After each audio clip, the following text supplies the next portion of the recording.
El 27 de noviembre es día de duelo nacional en la República de Cuba y ahora te cuento la historia. En el año 1871 fueron ultimados por el colonialista español 8 estudiantes de medicina de la Universidad de La Habana, siendo inocentes, en un juicio aparental sin absolutamente ningún tipo de pruebas y sencillamente por razones de discriminación y odio de naciones. Sus nombres: Alfonso Álvarez de la Campa y Gamba, de 16 años de edad. Ángel Labordet y Pereira, de 17 años de edad. Carlos Verdugos y Martínez, 17 años de edad. Anacleto Bermúdez y González de Piñera, 20 años. José Marcos y Medina, 20 años. Carlos Augusto de la Torre y Madrigal, 20 años. Eladio González Toledo, 20 años. Juan Pascual Rodríguez y Pérez, 20 años. Los jóvenes estudiantes de medicina de la Universidad de La Habana de la clase de primer año estaban esperando a su profesor de anatomía y disección y conocimiento corporal y fisiología, que se había retrasado por estar dando una conferencia en otra universidad cercana. Como estaban un poco aburridos, se fueron al cementerio de Espada, que quedaba frente por frente a las salas de reclusión de medicina en la ciudad de La Habana. No era prohibido durante aquellos tiempos entrar al cementerio y las personas tenían acceso libre.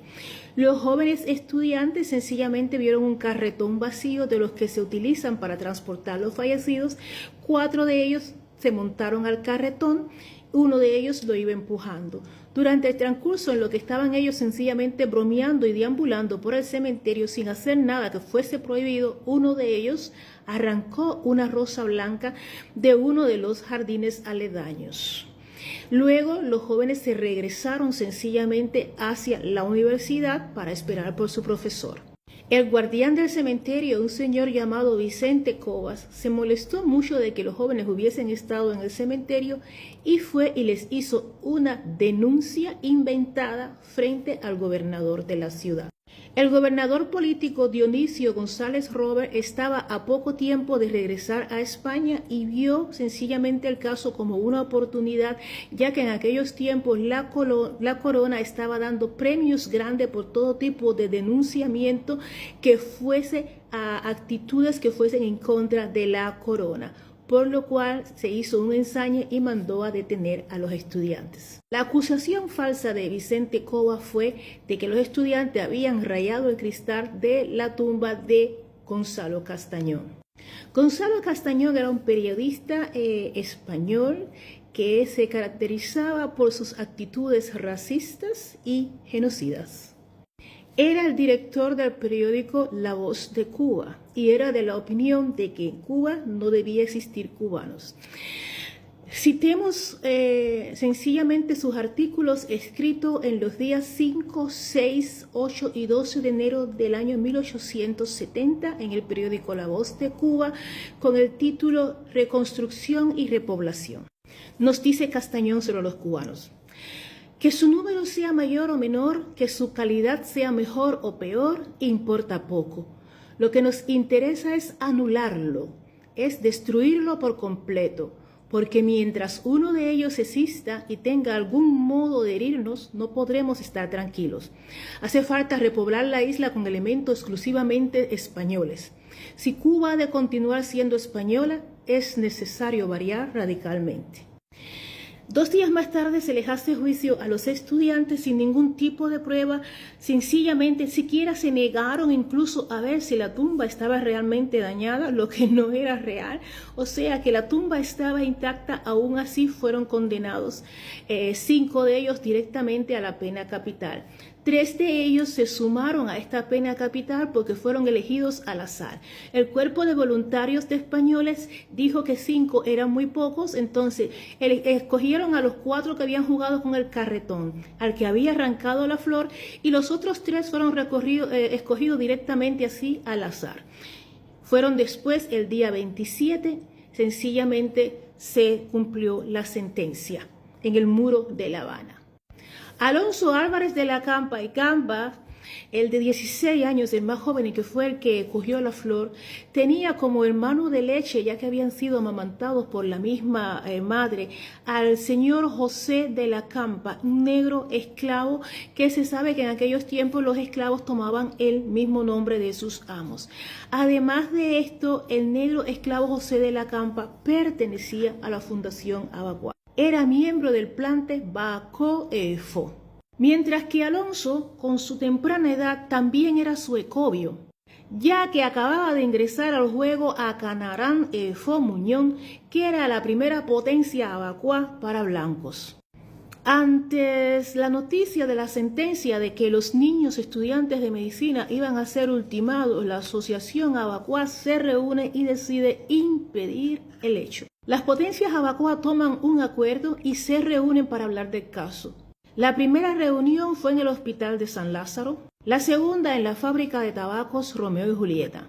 Presentes estuvieron Antonio Ramos Infante y Yambá de Ocovio Mucará, Carlos Valdés, hijo del marqués de Indarte y Zoé de Ocovio Mucará, Andrés Facundo Cristo de los Dolores Petit, Andrés Petit y Zoé de Bacocó, José Portuondo, miembro de Evión Efor, y José González Ojitos, un patriota blanco del barrio San Lázaro que era aspirante a los abacuá.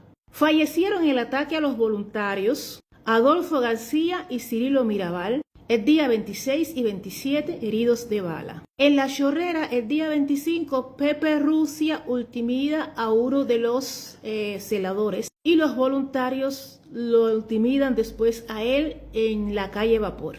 Pepe Rusia pertenecía a la potencia Eroco Efor. El día 22, en el cementerio de Espada, Francisco Pedroso Pancho Engafia se lleva a un celador de la calle de Paula y luego fallece tratando de saltar la muralla de Ejido. En los archivos aún se encuentra la carta de Ramón Ayala al ministro de Correos de La Habana y al capitán de voluntarios, en el cual él explica que unos negros dispararon sus armas de fuego al grupo de voluntarios de artillería, hirieron a un teniente y se llevaron también a 3 o 4 individuos más. Antonio Pérez, de 37 años, capitán de artillería, fue herido de balas. Y el voluntario Ramón Santalla, un gallego de 22 años y jefe del tren de la basura de La Habana, pierde brazo y pierna. Los españoles trataron de esconder los hechos, trataron de negar de que hubiera una conexión entre el allanamiento de los estudiantes y el allanamiento de los abacuá, pero lo cierto es que esta carta en los archivos demuestra que los hechos sí existieron y da los nombres incluso de las pérdidas por parte del cuerpo de voluntarios español, porque los abacuás no se fueron día fácil, y también el nombre de los abacuás. Los restos de ellos después fueron tratados de esconderse y fueron sepultados ultramuros, igual que los restos de los estudiantes de medicina, pero 2 meses después se logra de que los familiares puedan imponer, y también por protestas en la ciudad se puede imponer de que se le pueda dar sepultura. Actualmente se encuentran sus restos en la tumba del llamado Cementerio de Colón, que en aquellos tiempos era un lugar extramuro fuera del Cementerio de Espada. Cerca de las entradas del túnel de La Habana tenemos también el mausoleo en homenaje a los estudiantes de medicina. En Colón también se encuentra una placa en la cual se recuerda al sacrificio que hizo la congregación de la Asociación de Abacuás en apoyo a esta injusticia que se hizo con los estudiantes. La Asociación Abacuá siempre ha sido muy discriminada y tirada en el rincón de los crímenes, etcétera, etcétera, pero la realidad es que es una asociación que enorgullece a nuestros símbolos autóctonos y a nuestros valores culturales y sobre todo a nuestros valores patrios. No vacile tu mano vengadora, no te pare el que gime ni el que llora. Mata, déspota, mata. Para el que muere a tu furor impío, el cielo se abre y el mundo se dilata. José Martí.